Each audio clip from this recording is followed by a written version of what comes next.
Hey everyone, this is Jackie Luqman and welcome to another edition of Live and Coffee Current Events and Politics in Luqman Nation, the most dangerous show on social media. Thanks for joining us tonight, Monday, August 17th, 2020. As you can see, we are on Monday night instead of Sunday. Mr. Luqman and I needed to make an effort to get our weekends back because the next few years are going to be hectic, crazy, busy with a lot of organizing that needs to be done. So we just need some time to breathe and be human and not do organizing political stuff and, enjoy a little bit of a real life. And, as everybody else gets to do, we need some downtime too. So, we know we needed to do this show tonight. We owe you one. We appreciate you coming on and joining us. Mr. Luqman is not feeling really well today, so he's resting.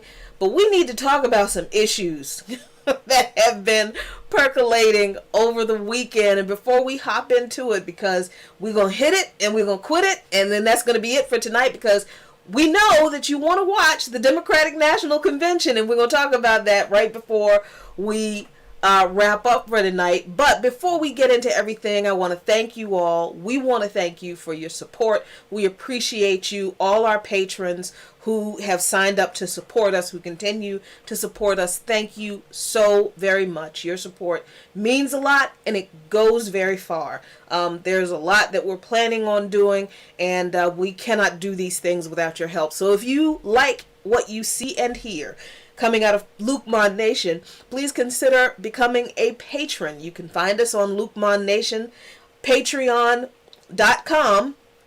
That did not come out right. You can find us on patreon.com/Luqman Nation, LuqMannation. You can also find us on YouTube. Subscribe to us on YouTube. You can find us on Facebook. Follow us on Facebook. We are also on Twitter. Like us on Twitter, Luqman Nation 1, the number 1, all one word. But thank you for your support thus far. All right, listen. I've been so incredibly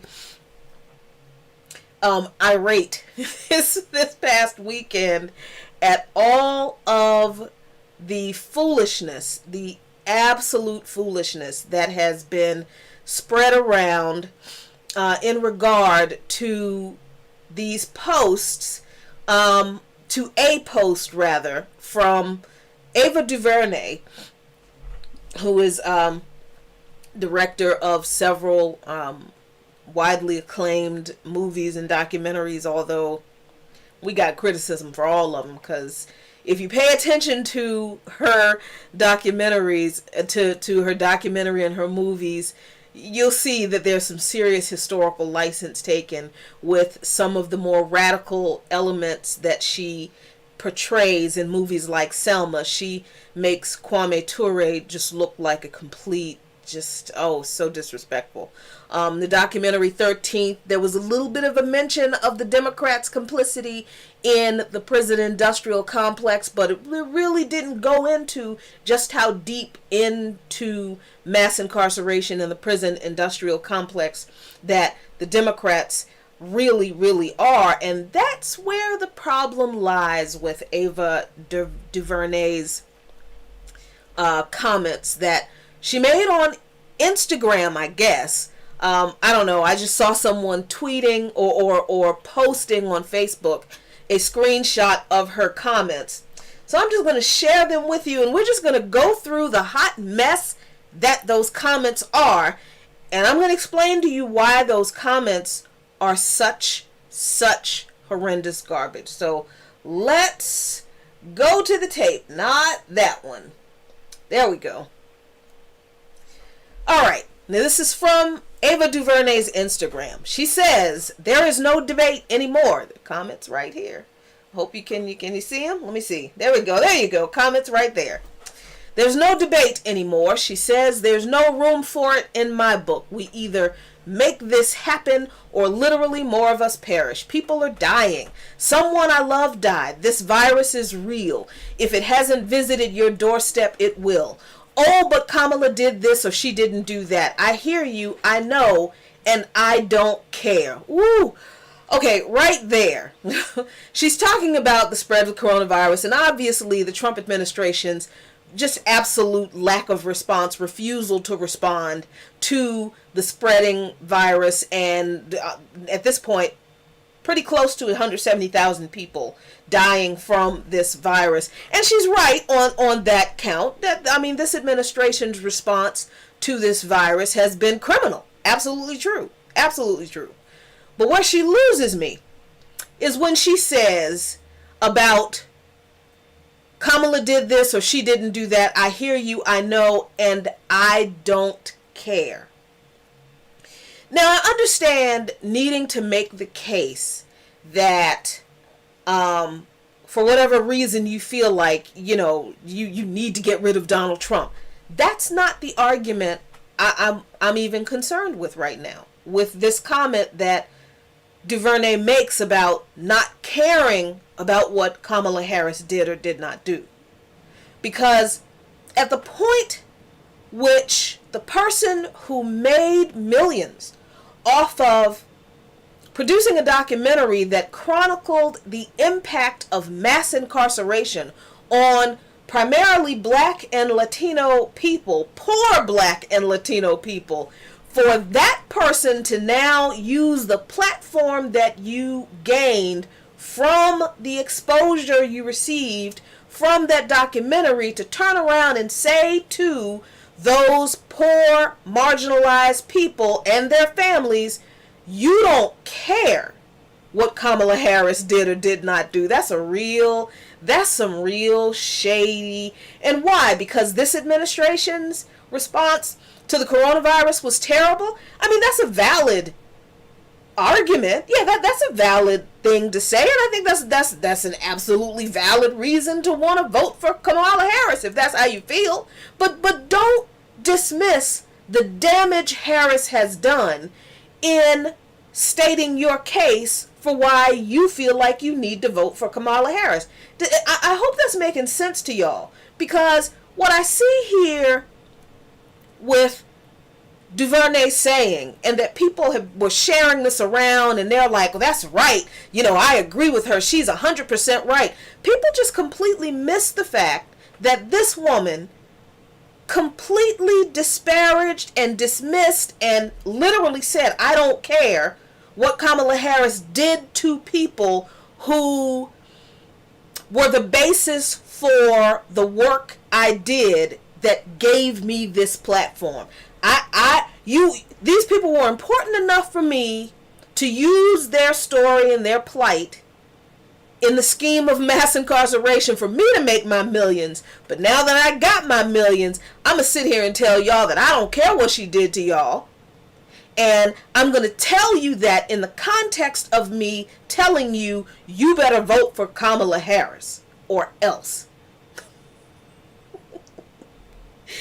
That is, that's some classist garbage right there. That is just so incredibly classist to me. And it's bizarre considering for 5 years, we heard white leftists, white progressives scream at the top of their lungs about how, class is more important than race, and we can't talk about race. Talking about race all the time hijacks the conversation away from class. And now some of the very same people who said those things for 5-6 years, probably longer, now all of a sudden classism is okay because Ava DuVernay said it. This classism is all right. But she goes on, because this is not all, obviously. There's so much more in this ridiculousness. She goes on to say, I hear you, I know, and I don't care, because what she didn't do is abandon citizens in a pandemic. Here's what Kamala Harris did do, though. She abandoned citizens who were proven innocent by federal court. In the prison system, she, as a matter of fact, worked to keep innocent people in prison for 2 years. She did that to one man. The federal court in California found that this man was innocent. He had ineffective counsel. The police were not credible. They ruled that that witnesses that refuted the claims made against him by the police weren't even called by his counsel. The court ruled that the man should be released immediately, that he was innocent. Kamala Harris sued to keep that man in prison for 2 additional years, claiming he didn't file paperwork in time. Not only that, the Supreme Court ruled that California prisons were so overcrowded and the conditions in California prisons were so incredibly inhumane, unconscionably inhumane, that the Supreme Court ordered the state of California and the Attorney General of the state of California, who was Kamala Harris at the time, to immediately release non-violent offenders from California prisons. Kamala Harris defied the Supreme Court repeatedly. She sued to keep non-violent people who were convicted of non-violent offenses in prison. I have to admit, I struggle with the correct terminology to use because I just hate calling people inmates. I hate calling people prisoners. I think prisoners is probably the better word because they are political prisoners. That is what Kamala Harris did. So she may not have, as Ava DuVernay says here, ripped babies from their mother's arms at the border, but she kept people away from their families by suing to keep them in prison when they should have been released, when the courts said they should be released. When the court told her to release them, she refused repeatedly. DuVernay goes on to say that Harris didn't send federal troops to terrorize protesters. Now, we can't lay this at Kamala Harris's feet, but let's be clear about who the Democratic Party is. Occupy Wall Street was crushed under the Obama administration. Militarized police response and brutal police response in Ferguson, Missouri, in Baltimore, Maryland, in those uprisings after the murder of Mike Brown and Freddie Gray. Mike Brown in Ferguson and Freddie Gray in Baltimore. The assault by police and private security forces in Standing Rock against the water protectors under the Obama administration. These are things that happened under the law and order auspices of the Obama administration. Kamala Harris did, though, now that I'm remembering it, she did, I think she passed a law in California that allowed ICE agents to remove students from school and just take them off to, so yes, she did rip children away from. Let's keep going with her. DuVernay says that Harris didn't manufacture new ways to suppress black and brown votes.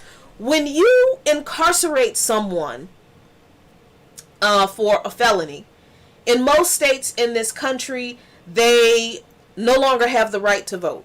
I think there might be 2 states in this country where prisoners have the right to vote while they're in prison. Maybe, I think there's 2. But nowhere else. And in most states, when people are released from prison, whether they are paroled or whether they've served their entire sentence, their right to vote is not renewed.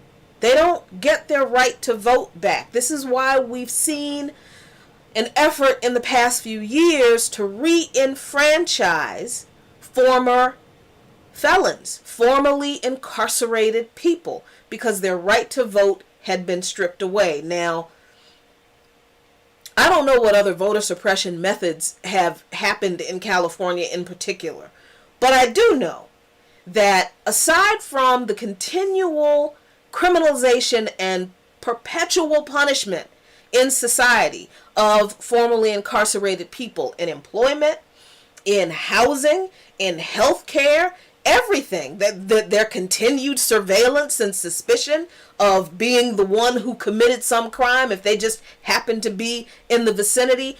We know that incarceration does negatively impact Black and brown communities, Black, Latino, and indigenous communities, and mass incarceration negatively impacted the ability to vote for those communities as well. So the idea that Kamala Harris didn't manufacture a new way to suppress people's votes, but she sure did participate in the disenfranchisement of people's votes by keeping a whole bunch of folks in prison when they didn't need to be.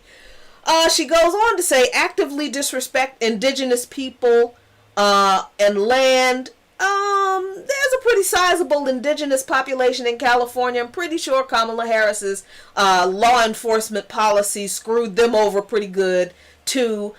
She didn't traffic in white supremacist rhetoric in an effort to stir racist violence at every turn. Let's be clear on something about Black politicians, Black faces in high places. Just because somebody is a politician of color, a person of color, I don't care what that non-European designation is. I don't care if she's Indian American. I don't care if she's Black. Y'all can have that argument. That argument is completely irrelevant in this discussion, and it's ignorant. And I don't know why people are we're just not going to have that argument here in Luqman Nation, because it's stupid and it's insulting. But please understand that non-European descended people can uphold white supremacy too. And the whole tough on crime political mantra is a white supremacist ideology. It is a white supremacist tactic going all the way back to the father of actuary science. You got to read this book. I know we've mentioned it before. The Condemnation of Blackness by Khalil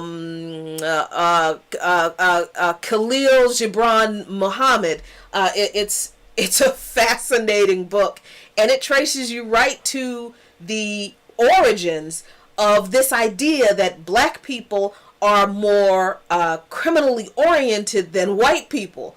Even though poor Black people and white people endure the same economic conditions under poverty, white people are seen as needing assistance. Their crime among poor white people is seen as a result of societal factors that need to be addressed, where Black people living in the same economic conditions of poverty, when they commit crime, the crime they commit is seen as a result of their moral failings. That comes from the guy who was the head actuarial scientist at the Prudential Insurance Company way back in the day, who came up with this racist ideology to justify not insuring Black people. It was really that simple. So this idea that Black people are more criminal and there needs to be these tough on crime policies that are directed more at Black communities, at Latino communities, at indigenous communities, because yeah, white people commit crime, but we don't hear or we don't see the announcement of these tough on crime policies directed at the biker gangs out in California and the meth cookers out in the Midwest somewhere. We don't get that. That's not what we get. When these tough on crime policies are advertised, the propaganda that we get from the politicians is that we have to deal with the crime in the inner city, and inner city is code word for Black folk. Inner city is code word for Latinos. Inner city is code word sometimes for indigenous people. So be clear. Let's be very, very clear that even though Kamala Harris is not a white man, that does not mean that her policies did not uphold white supremacy, because they absolutely did. So DuVernay goes on to say that she didn't infect the Supreme Court with another misogynist hack. I really wish people would let go of the Supreme Court argument, because it's honestly, I mean, people have like the political history of a gnat. The Supreme Court hijacked the 14th Amendment. And, the 14th Amendment that is supposed to be for the enfranchisement of black people, our citizenship and all that kind of stuff, hijacked the 14th Amendment to declare that corporations are people. That was in 2010, I think. Citizens United. That was before Donald Trump. That was before, what's his name, Kavanaugh was appointed to the Supreme Court. That was when Obama had his pick for the Supreme Court and tried to work with the Republicans and push through, what was his name, Merrick Garland, a conservative litigator. Obama thought that he was going to get the Republicans to approve his Supreme Court appointment by choosing someone who he thought the conservatives would like. And the conservatives gave him the finger. And he didn't fight for that appointment. Not at all. So the idea that, okay, yeah, Kavanaugh he certainly tips the Supreme Court in the favor of the conservatives, but the idea that the Supreme Court wasn't conservative leaning before Kavanaugh anyway, I don't know where people get that from. I really don't. It's like the Supreme Court, it's proven to have handed down some you win some, you lose some kinds of arguments where, yeah, it hasn't been all, a bed of roses for progressives just because Kavanaugh wasn't on the court before now. That just, the Supreme Court argument is... Then she says that Harris didn't demolish America's standing on climate. No, even though Barack Obama was awarded the Nobel Peace Prize for something, I don't know. Yeah, he did sign the Paris Climate Accord, but the Paris Climate Accord was a document that kind of promised that world leaders would do something. It wasn't a commitment to actively do anything concrete. So, take that for what it is. Then she says that she didn't actively cultivate and further white supremacist structures and systems across all aspects of American life. We already talked about, the white supremacist ideology of tough on crime legislation. She absolutely was that. Where's the this is the thing. She didn't attempt to dismantle most American democratic systems of checks and balances. If people still think we live in a democracy after what the DNC did to the Sanders campaign twice, y'all still think we live in a democracy? And you think that the reason we don't live in a democracy is because of what Trump is doing? Okay. And then she says that she didn't degrade women all day, every day. Look, let me tell you what Kamala Harris did do, though. She refused to prosecute Oakland Police Department cops who were involved in a sexual assault scandal with a teenage girl, and they were possibly involved in sexually trafficking this girl. Kamala Harris refused to prosecute them. Her staff wanted her to. She refused to do it. She also refused to turn over records of 80 years of allegations of sexual abuse against the Catholic Church. She also criminalized sex work and sex workers by setting up some kind of weird program, a sting kind of program where truckers and hotel workers would report sex workers.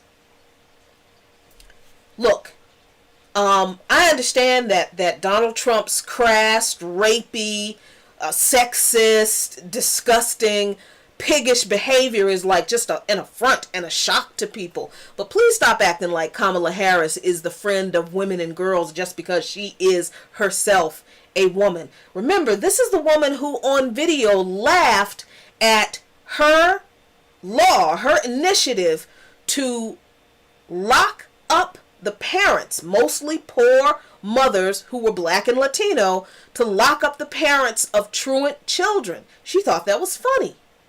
Now, in reality, as somebody pointed out, what happened was there was one woman who was actually arrested under that law, and it was such a shit show. It was so horrible the way that woman was treated, and her child missed so much school because the child had sickle cell anemia and she always had to be in the hospital. But when the cops went to this lady's door, they didn't ask her why her child missed so much school. She had already worked out a plan of mitigation or a plan to catch up for her child with the school. Nobody contacted the school to ask them if they had any contact with them. No, Kamala Harris's office, using under that law, allowed the cops to be sent to that woman's home. The news cameras were there. They paraded that woman out in front of those news cameras in handcuffs. And that tough on parents truancy law was used to target a lot of parents, mostly poor single black mothers, single Latino mothers, single indigenous mothers. A lot of people were, only one person may have been technically arrested, but a lot of people were harassed by the cops under Kamala Harris's law. So please don't paint her as if she is this great friend to women, because she got her slimy points when it comes to women too. Oh, okay, let's see. So then DuVernay goes on to say, that's what she didn't do. So I don't want to hear anything bad about her, which is so ridiculous. You wanting to vote for bad politicians to get rid of another bad politician is no reason for me not to criticize all of the bad politicians. And anybody using their platform as a filthy, stinking rich celebrity to tell oppressed people that they can't criticize the policies of the person who oppressed them. As this celebrity is telling those people that they have to shut up and vote for their oppressor to get rid of some other dude, what kind of classist garbage is that? It's the worst kind. It's celebrity culture and classism all rolled into one, and it's disgusting and repulsive. She ain't done. It doesn't matter to me. Of course it doesn't matter to you. You rich. Vote them in and then let's hold them accountable. Listen here. If you don't even want to talk about what these people have done before they get elected, how is giving them more power, all of the power to do whatever the hell they want, gonna work in us holding them accountable? How you gonna hold them accountable to what you don't even want to hear about right now? That is some, anything other than that is insanity. It's ego. It's interesting that she would say that validly criticizing Kamala Harris's record in order to hold her accountable for what she has done is ego. It's against our own interest. No, Ava, it's against your interest. It's selfish. This post is selfish. It's disrespectful to our elders. Our elders didn't lay their lives down so we could vote for shitty people who uphold the systems of oppression that we're trying to free ourselves from. Our elders gave their lives so that we could speak our truth, so that we could not be stopped from speaking our truth, so that no one could keep us from voting for who we wanted to vote for when we wanted to vote. And no one could force us to vote for somebody that we didn't want to just because they said so. Our ancestors died for the freedom for us to express our opinion, to advocate for our liberation and to exercise our right to vote however the fuck we feel like. Our ancestors didn't die for some rich black person who literally made millions off of documenting the oppression of marginalized people to turn around and tell those marginalized people, shut the fuck up and vote for who I said you should vote for. Because I don't want to hear about it no more. Because I'm scared of this dude over here. That's not what our ancestors died for. It's nonsense. It's talking to hear yourself talk. Okay. This is a matter of life and death. I'm sure there's a statistic for how many people who died in California prisons who didn't have to die in California prisons had they been released when they were supposed to have been, had they been allowed to have better and more humane conditions than they have had, that didn't require the Supreme Court to order the AG to ease overcrowding in the prison system. Y'all know what I'm getting at. Oh my God. She said, we need all our energy focus. This is a fight for more than can be expressed here. I think I expressed everything she didn't say, didn't dare say, and I think I made it really clear why everything that wasn't expressed here needed to be expressed. Because it's this kind of, not just vote shaming, but it is a silencing of valid critique of politicians and their policies that have actually done real harm to people. I understand people are like, you know, oh, Trump is the most terrifying thing on the planet. And like I said, that's not even my argument right now. If that's what you feel, if that's how you feel, okay. If you feel that way, that's not even my business. I'm not even concerned with how terrified you are about Trump, because see, I understand that Trump, and this is why I can say this without sounding like this woman right here. Trump is operating off of what was left to him by the Obama administration. People are talking about, oh, you know, Trump is a fascist. Yeah, he is. But please don't think that the Obama administration wasn't fascist at Standing Rock. Don't think they weren't fascist in Ferguson. Don't think they weren't fascist in Baltimore. We know they were fascist in Occupy Wall Street, but y'all suddenly forget that because you think Trump is what do you think that is? That's a new brand of fascism that Trump is doing. It's a different kind of fascism. It's worse fascism, and Obama's fascism was better fascism. I mean, Obama was called the deporter in chief, and you know those cages that Trump is locking those kids up in?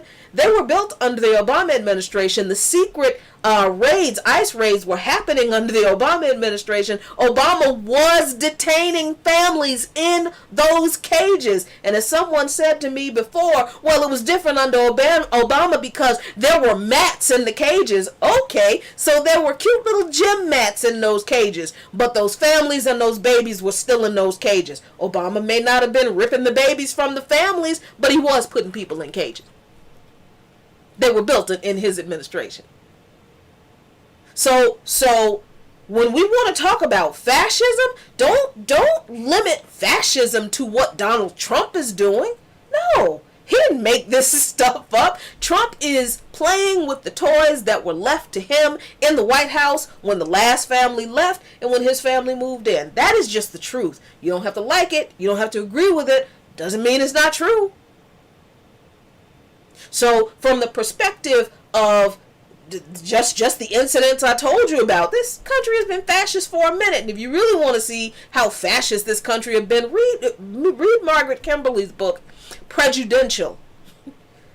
It's an easy read. You can get through. All of these presidents have been garbage. Garbage to certain groups of people. This country has always been fascist to indigenous people. This country has always been fascist to Latinos, Chicanos. This country has always been fascist to black people. Always been fascist to gay, transgender, gender non-conforming people. Always been fascist to disabled people. Where y'all been?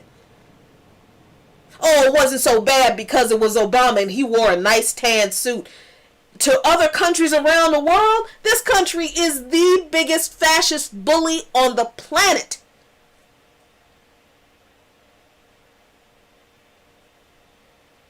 Mr. Tan Suit dropping, I cannot even remember how many bombs, but he was dropping a bomb on another country every single day of his entire presidency. That's not fascism? Oh, because it wasn't, brown shirts and jackboots, and then you don't think it's fascism. The prison industrial complex has always been a fascist regime. Listen to Mumia Abu Jamal or any of our political prisoners who we are highlighting, especially during Black August, but Sundiata Akoli.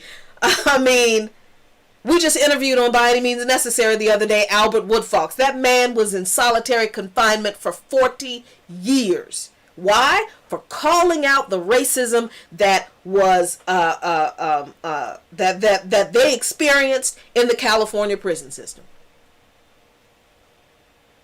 So you want to talk about you scared of Trump's fascism? We've been living under fascism in this country all this time, but we have had to deal with so many people on the left we can't talk about race because it's about class. Class is the most important thing. We need to talk about class. We need class struggle. But now this woman is coming out here with the most classist shit imaginable out of her mouth, and it's all right with some of y'all because you're afraid of Trump. So now all of a sudden class isn't important, right? Let me show you what else is the problem with Miss DuVernay's stuff. Let me see if I can. Where is the other thing? I am trying to find. There we go.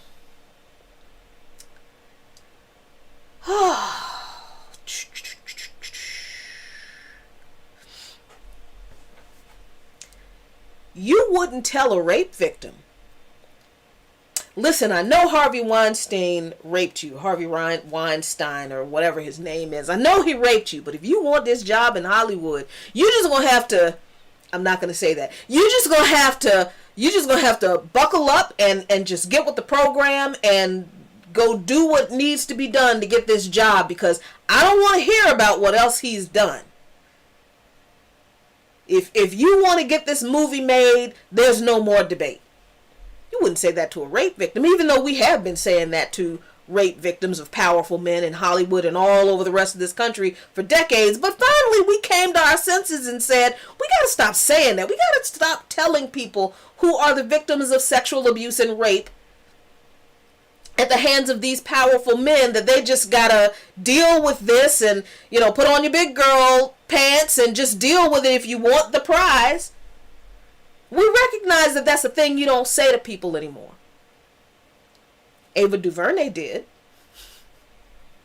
She said back in 2012, watching Harvey Weinstein sit in for Piers Morgan and interviewing Clinton. I've heard all the Harvey stories over the years, but still a fan.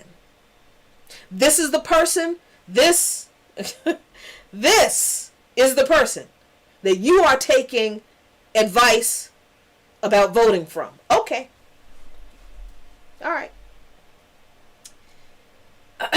If that's not all, if that is not all, folks, then there is Angela Davis. Now, some folks have been talking about how, look, Angela Davis is, she's endorsing, she says she's excited to vote for Biden and Harris. What's your problem?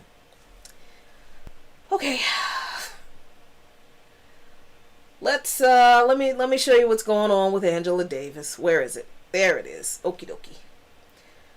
Sorry, you're probably going to see a couple of notifications pop up, but pay no attention. Listen to Angela Davis.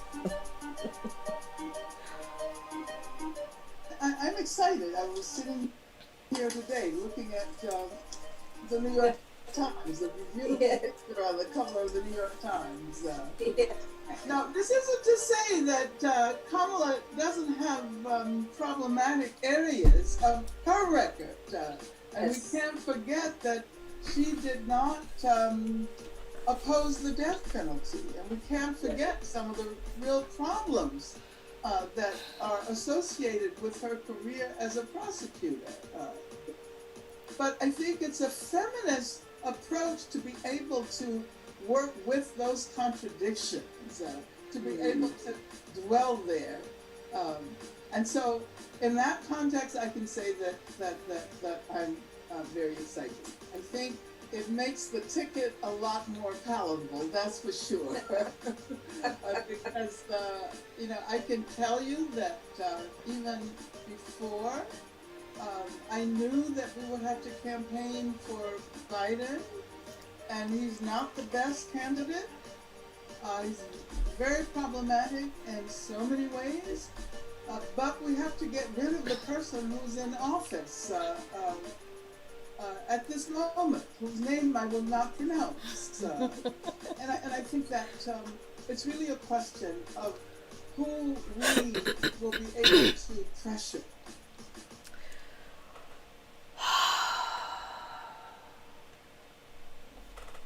Okay, first, let me just say that I even understand what prison abolition is because of Angela Davis and her writings on the topic. And she has been a fierce advocate of prison abolition, having been a political prisoner herself. So I have a great deal of respect for Angela Davis. But please understand something about Luqman Nation. And I say this on behalf of myself and my husband. Our respect for people does not mean that we do not criticize them when they are wrong. Now, we don't expect people who respect us to see us do and say some crazy stuff and not, pull us to the side, send us a private message or a DM and say, hey, what you said about blah, blah, blah, that was incorrect. And it was kind of crazy because XXX, that's how you learn and you grow, right? So we do not subscribe to this idea that you cannot disagree with your heroes. And Angela Davis is one of my heroes. But heroes are just humans, and humans are flawed. And from my perspective, now for Angela Davis, if this is how she feels, great, that's fabulous, that's wonderful. But y'all, don't use Angela Davis's opinion about whatever it is that she believes. Don't use that to tell me that I should be comfortable with campaigning for and voting for any of these people. Because first of all, if my father told me, and y'all know how I love my daddy, but if my father told me that I had to vote for Biden Harris, I'm still not going to do it. So who is Angela Davis? What is she going to do? How's she going to make me? Then there's this whole idea of what she said that is really bizarre to me. That she said that, we can't forget the problems with both of these people, especially Kamala Harris. Then she said, I think it's the feminist approach of sitting with this and dealing with the contradictions. I don't understand what that means. Because if being a feminist means that I have to politically support someone who has legislated in such a way that has caused harm to other women, how is that feminist? How is that feminism? I don't see how that's feminism. And I'm really not interested in finding out how that's feminism because I know that's not feminism. It sure ain't womanism. That's not advocating for women, and that's definitely not advocating for black women. So, Angela Davis feels one way about this. This is the way I feel about that. I don't think that's feminist at all. saying that Kamala Harris, who has this horrible track record, that has hurt women of color, poor women, black women, Latino women, indigenous women, poor white women, yeah. That supporting her is a feminist approach of dealing with these contradictions. Oh my gosh. I mean, no. And then she says that somehow Harris made the Biden ticket more palatable. That's kind of horrifying. I mean, I just, and I get that she's saying this in the context of she believes that it is easier to move Biden to the left because of Harris, but I don't see how that's possible with Harris's record. And after tonight, I honestly don't see how anybody still believes that is true. I just okay. Let me show you what I mean after tonight. Democratic National Convention is tonight, ladies and gentlemen, where Joseph Biden and Kamala Harris will accept the nomination for the Democratic Party. And Biden won't accept tonight. I think he's going to accept on the last night. I think the Democrats' saving grace is that this convention is virtual, because y'all know a whole lot of us planned to roll up on that convention in Milwaukee this weekend. The Democrats, coronavirus saved the Democrats a public black eye by eliminating an enormous protest against them at their little rigged coronation fest. But here's what's going on tonight, and here's why this idea that we can negotiate with a Biden-Harris administration more than with a Trump administration and push them to the left. Explain to me how we are going to negotiate with a Democratic administration that on the first night of the convention has 4 Republicans speaking. 4. Not former Republicans, y'all.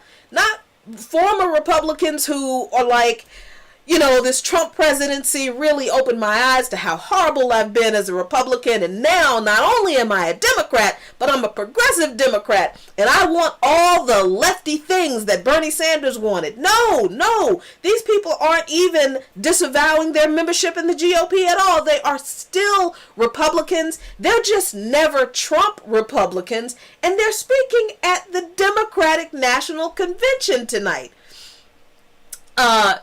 Everybody's all the progressives' favorite GOP governor, Republican governor John Kasich of Ohio is speaking. Excuse me. But also former New Jersey Governor Christine Todd Whitman, who, if you want to talk about mass incarceration and the profits from the prison industrial complex, Christine Todd Whitman and her husband practically single-handedly threw the prison system in New Jersey back into the Stone Ages. Every educational program, every enrichment program, every rehabilitation program, they eliminated. Christine Todd Whitman got her husband the contract for the commissary for the entire prison system, and stopped allowing people's families to be able to send them care packages and things that they could. No, everything had to be bought from Christine Todd Whitman's husband's company. Those mugs got filthy stinking rich off of the prison industrial complex in New Jersey. And this woman is speaking at the Democratic National Convention tonight. You can't make this up. Also joining her are former Hewlett-Packard CEO and, yes, Republican Meg Whitman, excuse me, and former Congresswoman Susan Molinari of New York. Y'all, I understand what Angela Davis said, that she believes that Kamala Harris being on the ticket is more palatable because she believes that there can be some negotiation made with Harris and Biden. The Democratic Party, meaning Joseph Biden and Kamala Harris, are telling you with this lineup tonight that they ain't negotiating with y'all for shit. They ain't negotiating with you for nothing. They would rather deal with Republicans and work with Republicans than to work with you and me. But that's okay, because I'm overthinking that they want to work with me. I'm not asking them. I ain't asking them for nothing. So y'all, some of y'all are the ones who are like, we can negotiate with Biden. And let me tell you the kind of negotiations, the only kind of negotiations that are going to work on a Biden-Harris administration. Prolonged, sustained, in the street protesting of the Biden-Harris administration. I'm serious.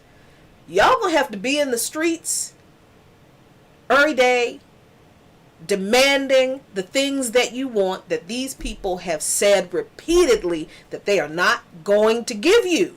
And you're gonna have to keep doing it until they relent, because you're just gonna have to make them tired of you to finally just give you what you want. And I'm telling you, that's gonna be a long, long haul. But that's the only way it's going to happen. There's no negotiating with these people. They've made it very clear from this first night of this convention that they have no interest in negotiating with you or me. And Cornel West, Brother Cornel West, he has said the same thing. He's trying to argue that if the Biden-Harris administration, if they win the White House, returns to their neoliberal ways, then they need to be pushed. What do you mean return to their neoliberal ways? They're not giving up their neoliberal ways. There is nothing that is going to change. I understand that people are very afraid of another 4 years of Donald Trump, and that's fine. I just want people to be honest for why they are voting for who they're voting for. And honestly, you know what? I don't even really care why you're voting for. Just stop trying to make excuses for these people. If you're going to vote for Biden and Harris because you're terrified that Donald Trump is going to kill us all in another 4 years, then just leave it at that. Be honest, leave it at that, and go about your business. But don't try to use these crazy just alternate universe, blinders on, I see dead people kind of, I don't know what it is you're looking at that makes you think these people are worth anything outside of the garbage they've already done, excuses for why I should vote for them. If you want to vote for them, if this is what you have to do to convince yourself that voting for them is the only thing you have to do, and if this is the kind of logic that you have to use to settle your mind to vote for these folks, cool, do you, but don't turn this on other people and weaponize this really bad, faulty, classist lack of logic by trying to tell other folks, especially the people who have been harmed by these folks' policies, that they need to not only vote for these people, but they don't have a right to bring up the policies that these people have perpetuated, that millions of people still suffer under, still to this day. So, excuse me.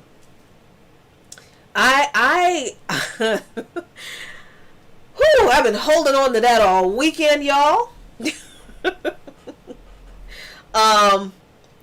Sorry, I was not able to monitor the chat, but I see y'all over here on YouTube. Y'all just chopping it up. Look at y'all, John Doyle and Alex and Kai Watts and Opinionated MBW and Maurice. What's going on, Maurice?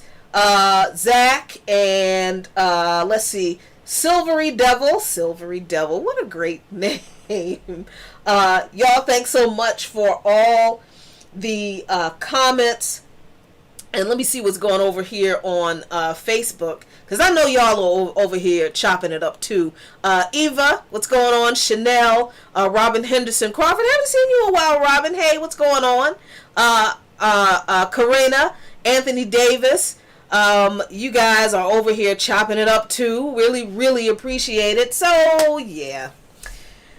I'm going to let y'all go because, like I said, the Democratic National Convention is tonight. And, you know, I'm one of those crazy Russian agents who works for Sputnik.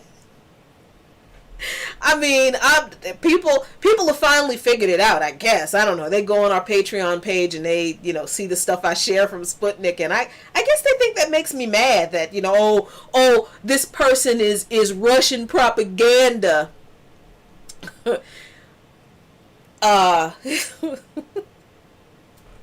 Never mind that the rest of the media that people watch and peruse, all of it is owned by 6 corporations. 6. And PBS and NPR and Voice of America are owned by the United States government. So if you listen to any of those sources, you're listening to American propaganda.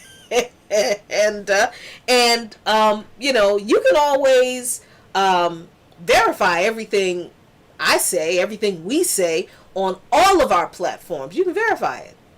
We're not making any of this stuff up. You don't have to like the fact that the person who is delivering it to you pays the mortgage because somebody in a non-American owned outlet saw value in their opinion and put some money behind the value that they had for their opinion. What you should be considering is, dang, how come people like her and her co-host Sean Blackman and the people she works with, how come American corporate media doesn't ever want to call them or any of the people they interview on their show to talk about any of those issues? Have you ever noticed that, y'all?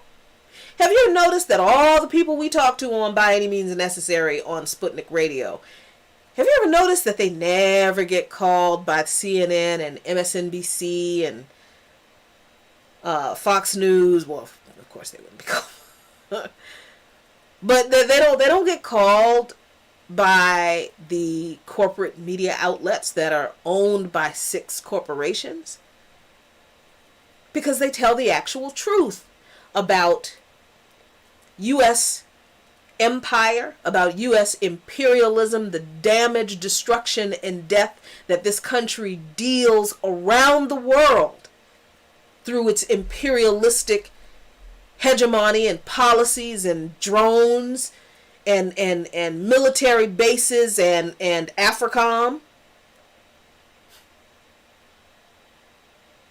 The information that we share on our shows, they don't want to hear it on the corporate media outlets. So yeah, I couldn't get paid. I couldn't make a living saying the things I say on corporate media. MSNBC does not want me on their show. I mean, hell, they didn't want Chris Schultz on their show. They didn't want Cenk Uygur on their was he on MSNBC? But wherever they were, everybody who criticized Hillary Clinton, they lost their jobs from CNN, MSNBC.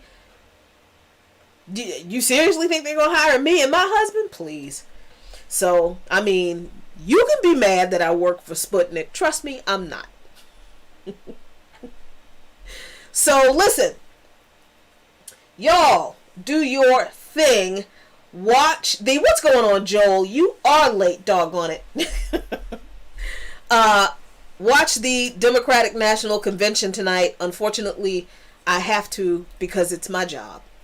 They do pay me to stay abreast of these things. Otherwise, I would not be watching the Republican National Convention, the Demopublican National Convention, if I didn't have to report on it for the rest of the week, I wouldn't watch it.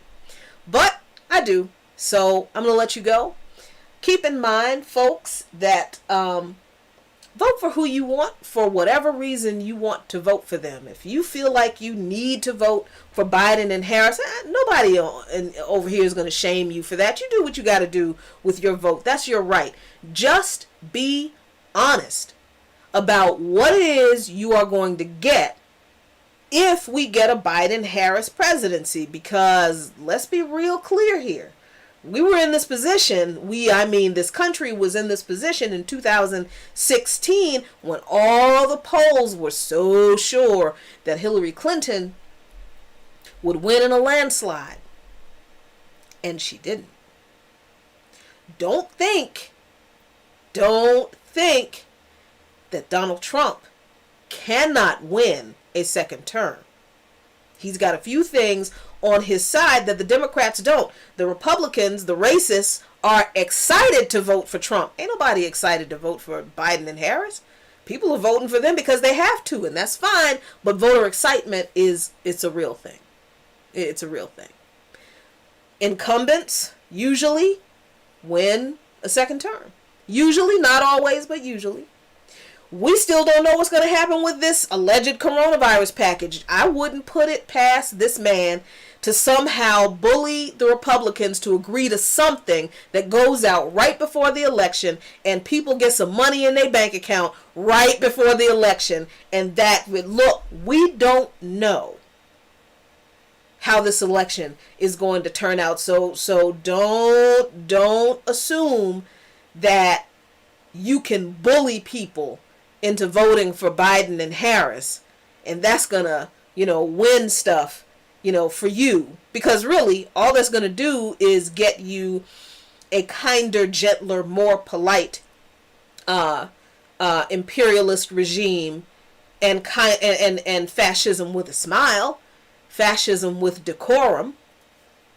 And there was something else I meant to say, but I forgot. So I guess that means I need to stop talking because that's all there is. So yeah, thanks so much for joining us tonight. Again, Mr. Luqman, a little bit under the weather, so he's getting some rest. We will talk to you patrons on Wednesday night for your patrons only show, and goodness knows what that's going to be like. Good grief, because man, it's only Monday and it's crazy. So y'all check us out. Patrons, check us out for the patrons only show on Wednesday night on Luqman Nation on patreon.com. And the rest of you check us out next Monday at 7:00 p.m. for our regularly scheduled show. Still can't remember what it was that I meant to say. Must not have been important. Yes, I do. Now I remember really quick. So, if you want to build a multiracial coalition, multi-ethnic coalition with people, I don't know how you think you're going to get that by telling poor people who have been harmed by the policies of Biden and Harris that they need to shut up complaining about what was done to them and vote for the people who did it to them. Y'all have been screaming about building a multi-racial, multi-ethnic coalition along class lines for 5 years. And now all that's thrown out of the window and you don't care when somebody levels a classist attack on poor people? That's not going to get you the coalition you need either. So just be careful about how you engage people in these conversations leading up to this election. None of y'all can afford to alienate anybody if you want to convince people to vote for these folks. Y'all can't afford to be making these kind of missteps. Anyway, thanks a lot, y'all, for joining us tonight. As always, be really, really good to each other. And peace if you are willing to fight for it, because guess what? Now we are. Good night.